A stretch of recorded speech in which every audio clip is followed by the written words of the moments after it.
Bengals fall to 4-8 on the season after dropping one here to the Steelers at Paycor Stadium. And it was a game that felt like do or die for the Bengals in a lot of ways. They were coming off their bye week, looking to go on a run. They entered this game with slim playoff expectations, but if they were able to win out, there was going to be a good chance that 10-7 would be able to get you into the playoffs. But as Joe Burrow said following this game, there is no longer conversations about the playoffs and the Cincinnati Bengals team. It almost feels like rock bottom at this point. To lose to the Steelers, a team that struggled to score points on offense, and to give up 520 yards of total offense and 44 points coming off of a week that you had off and could game plan is just inexcusable for this Bengals team.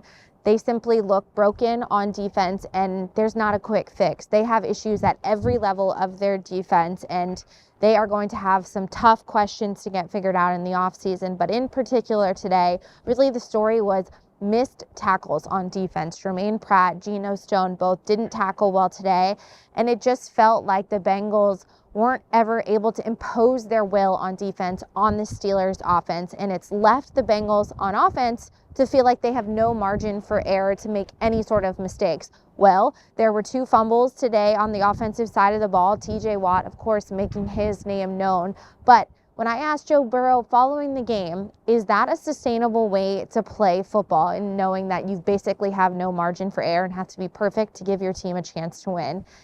He said, I believe and I can do anything, but you can tell by the way he answered questions, he is almost at a loss of words of what more he can do. And I think looking at the Bengals record in the division last year and the fact that they're 1-3 in the AFC North, the Bengals have got to reconstruct their roster in a different way that will set them up for success in games against the Steelers, Ravens, and Browns. So for the Bengals, this one was a tough pill to swallow. It was a game that they had to have, and they just looked completely flat for most of the time on defense, and it just leaves you wondering of what else could go wrong for this Cincinnati defense, because it seems like we have seen it all so far. All right, that's it for some post-game thoughts. We'll be breaking all of this game down all week long, so be sure to keep it at Cincinnati.com for your coverage of the Cincinnati Bengals.